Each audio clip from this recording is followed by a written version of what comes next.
নমস্কার বন্ধুরা, সোনালীর কিচেনে সবাইকে স্বাগত। একঘেয়ে আলু পটল খেতে ভালো না লাগলে এই রেসিপিটা অবশ্যই বাড়িতে বানিয়ে ট্রাই করতে পারেন। আসুন দেখে নেওয়া যাক কিভাবে বানাবো।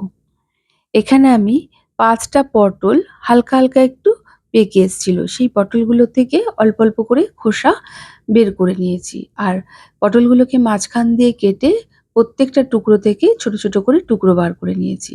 আর নিয়েছি ২ টো মিডিয়াম সাইজের আলু।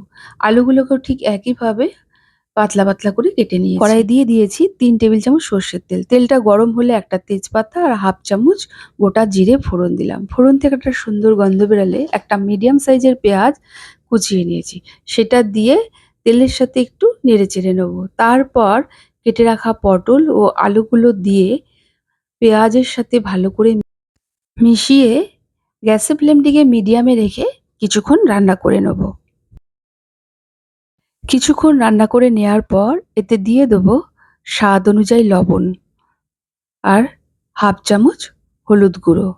এবার এটাকে ভালো করে মিশিয়ে আবারও কিছুক্ষণ রান্না করে নেব।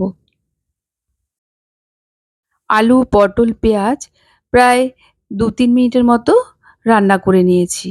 এবার মাঝখানটা একটু ফাঁকা করে এতে দিয়ে দেবো ১ চা চামচ রসুন কুচি, ১ চা চামচ কুচানো আদা আর ৪ টে চেরা কাঁচা লঙ্কা। সাথে 1/2 চামচ লাল লঙ্কার গুঁড়ো, 1/2 চামচ কাশ্মীরি লঙ্কার গুঁড়ো। সমস্ত উপকরণগুলো আলু পটলের সাথে ভালো করে মিশিয়ে গ্যাসের ফ্লেমটিকে মিডিয়ামে রেখে কিছুক্ষণ রান্না করে নেব। আর এই রান্নাটায় আমরা কোনো জল দেব না। তাই ঢেকে, ঢেকে রান্না করব। আমি ৫ মিনিটের জন্য ঢেকে দিয়েছিলাম। ফিরে এলাম ৫ মিনিট পর। দেখুন রান্নাটা কিন্তু আমাদের হয়েই এসছে। আবারও ৫ মিনিটের জন্য ঢেকে দিলাম।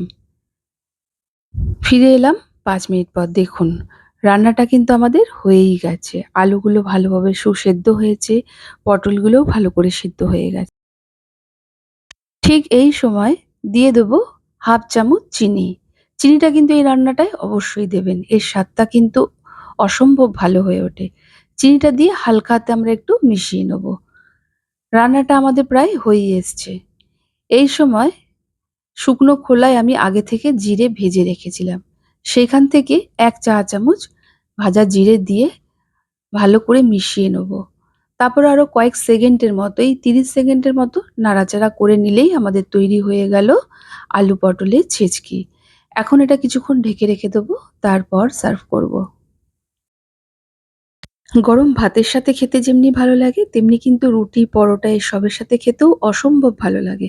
বন্ধুরা, একবার হলেও এইভাবে বানিয়ে ট্রাই করুন।